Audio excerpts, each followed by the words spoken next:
Hi class, this is your friendly math teacher, Sir Cielo. So for today's video, we're going to discuss how we illustrate linear inequalities in two variables. So if you are interested on how we illustrate that, watch this video.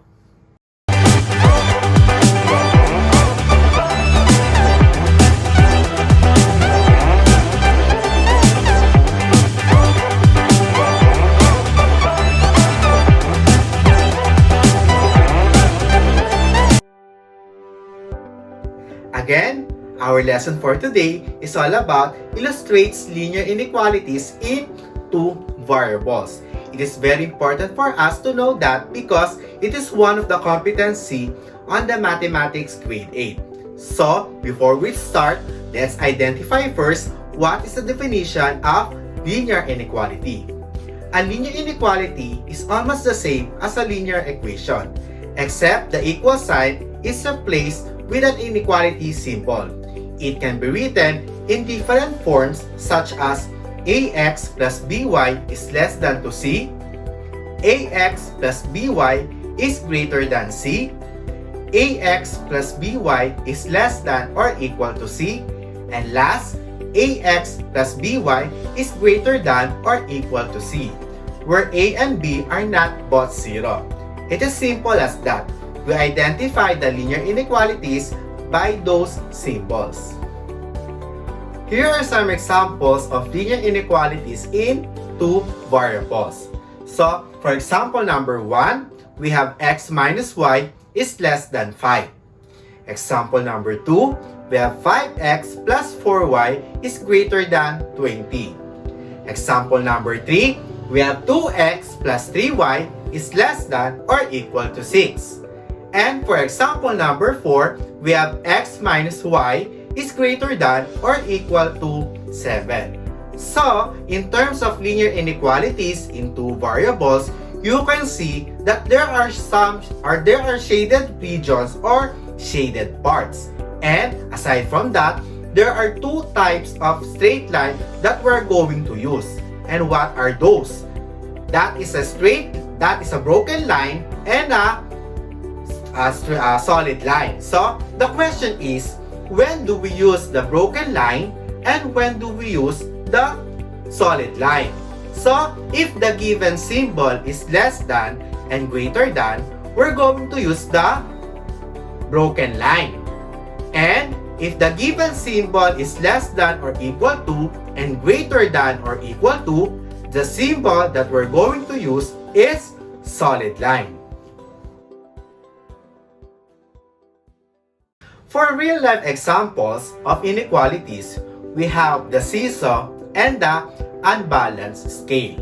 So, if you have any idea about real-life examples of inequalities, you can share that in your friends and in your family. Let's proceed for our first activity. Identify and shade the brick or encircle the brick only if the given is a linear inequality in two variables. From the shaded bricks or the encircled bricks, form the 6-letter word to reveal the town. Where can we find this place in the province of Cavite?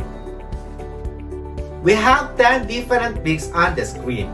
And again, we need to choose only or encircle among these bricks is the linear inequality in two variables. So, for letter A, we have 2x plus 5y is greater than 3.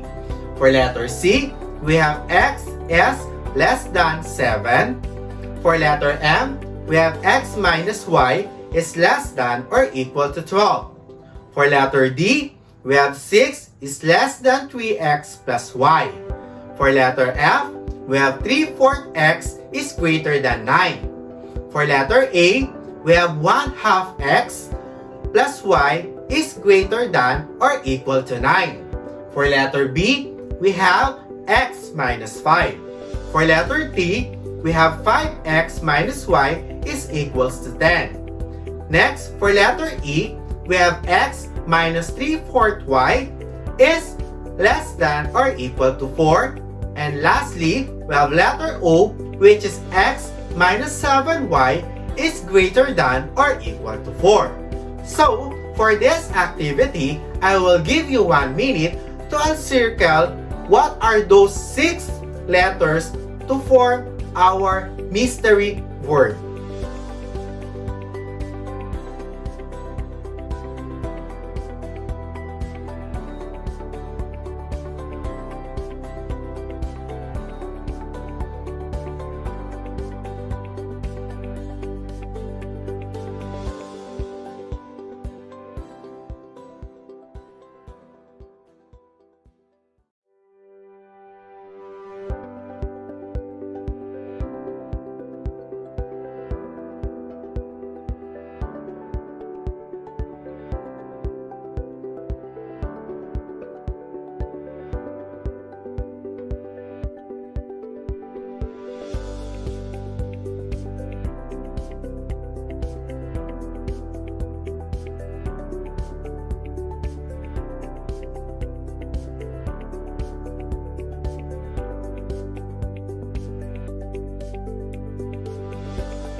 Time's up! So now, let's identify what are those 6 letters. So let's reveal. The first letter is letter A. Why? Because there are 2 variables, which is the x and y, and the given symbol here is greater than. Next letter, we have letter M. Obviously, there are 2 variables, the x and y, and the given symbol is less than or equal to. Next, we have letter D. Obviously, the 2 variables x and y, and the given symbol is less than. Next, we have letter A again. So, from this second letter A, obviously, the 2 variables, the x and y, and the given symbol is greater than or equal to. Next, we have the letter E. The 2 variables and the given symbol is less than or equal to. And last is the letter O. Again, the 2 variables, the x and y, and the given symbol is greater than or equal to. So, we have letter A, letter M, letter D, letter A, letter E, and letter O. So, before we proceed to our mystery word, the question is, it is possible that the 2 variables x and y can be replaced for another alphabet letter? The answer is yes. We can use as much different 2 variables in alphabet letters. Either it is A or B, as long the symbol of inequality are there. So now, let's proceed to the mystery word. So, Balita Falls can be found in Black Cavite. So, what's your answer? Again? That's right! The answer is Amadeo Cavite. So for that, good job class! So now, let's proceed to the things that we need to remember in terms of linear inequalities in 2 variables. These are the things that we need to remember in terms of linear inequalities in 2 variables. So the first, it has 2 unequal quantities. Second, the graph has a shaded region.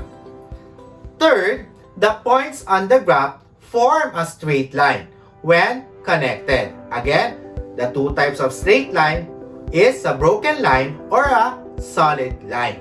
And last, it uses the symbol of less than, greater than, less than or equal to, and greater than or equal to symbol.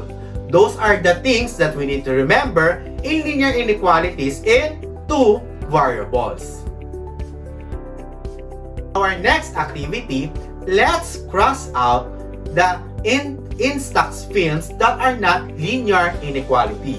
So we have 5 different instax films here on the screen, and you need to cross out which among these are not linear inequality in two variables. Again, I will give you 1 minute to cross out which among these is not a linear inequality in two variables.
So now, let's reveal our answer in instax films.